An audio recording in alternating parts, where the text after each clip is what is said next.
Iran और Israel के बीच छिड़ी जंग का अंत हो चुका है। 24 जून को अमेरिकी राष्ट्रपति डोनाल्ड ट्रंप ने इसकी घोषणा की। ट्रंप की इस घोषणा से पूरी दुनिया ने राहत की सांस ली, क्योंकि मिडिल ईस्ट में फैले संघर्ष की वजह से पूरी दुनिया में तनाव महसूस हो रहा था। इस जंग में ईरान को काफी नुकसान उठाना पड़ा है, जान माल की काफी क्षति हुई है। ईरान का दावा है कि इस संघर्ष में 627 लोगों की मौत और लगभग 5000 लोग घायल हुए हैं।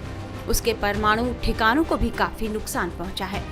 इस समय ईरान अपने इतिहास के सबसे बड़े सैन्य संकट का सामना भी कर रहा है और देश के लोगों में निराशा और अवसाद भी फैल रहा है। लेकिन देश के supreme leader Ayatollah Ali Khamenei पिछले एक हफ्ते से सार्वजनिक रूप से सामने नहीं आए हैं। ऐसे में उन्हें लेकर कई तरह के सवाल उठ रहे हैं। 24 जून को ईरान की सरकारी टीवी पर जब एक एंकर ने खामेनी के ऑफिस के सीनियर अधिकारी मेहदी फजाइली से खामेनी के हालचाल के बारे में पूछा, तो उन्होंने इस सवाल को टालने की कोशिश की। उन्होंने बस इतना कहा कि हम सभी को प्रार्थना करनी चाहिए। सुप्रीम लीडर की सुरक्षा का काम करने वाले लोग अपना काम कर रहे हैं। ऐसे में 86 वर्षीय खामेनी की चुप्पी और उनकी गैर मौजूदगी ने पूरे देश में चिंता, अटकलों और अनिश्चितता का माहौल पैदा कर दिया है। ईरानी मीडिया ने भी अब इसे लेकर अपनी चिंता जाहिर करनी शुरू कर दी है। खामेनी को लेकर यह आशंका इसलिए भी पैदा हो रही है क्योंकि ईरानी मीडिया में पिछले कुछ दिनों से खामेनी की कोई तस्वीर या मैसेज प्रसारित नहीं हुआ है। मीडिया रिपोर्ट्स के मुताबिक जंग शुरू होने के बाद ही खामेनी को एक गुप्त ठिकाने में छुपा दिया गया, क्योंकि उन्हें उनकी हत्या का डर सता रहा है। अयातुल्ला अली खामेनी को ईरान का सबसे शक्तिशाली व्यक्ति माना जाता है।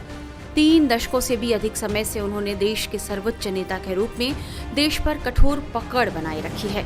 खामेनी सरकार की अन्य सभी शाखाओं से ऊपर हैं। वह सशस्त्र बलों को आदेश देते हैं, न्यायपालिका, राज्य मीडिया और प्रमुख सुरक्षा एजेंसियों के प्रमुखों की नियुक्ति करते हैं।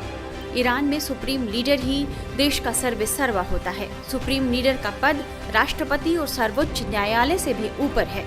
वह देश के परमाणु कार्यक्रम की भी देखरेख करते हैं। लेकिन देश के सर्वोच्च नेता अब अपनी सबसे बड़ी चुनौती का सामना कर रहे हैं। इजराइल के साथ युद्ध होने से उनकी जान पर भी खतरा बनाया है। एक अमेरिकी अखबार ने ईरान के 3 ईरानी अधिकारियों जो उनके आपातकालीन युद्ध योजनाओं से परिचित हैं, उनके हवाले से यह जानकारी दी है कि खामेनी अब इस्लामिक रिवॉल्यूशनरी गार्ड कॉर्प्स के शीर्ष सैन्य कमांडरों से अपने विश्वसनीय सहयोगियों के माध्यम से बात कर रहे हैं। वे कमांडरों से सीधे बात करने से बच रहे हैं।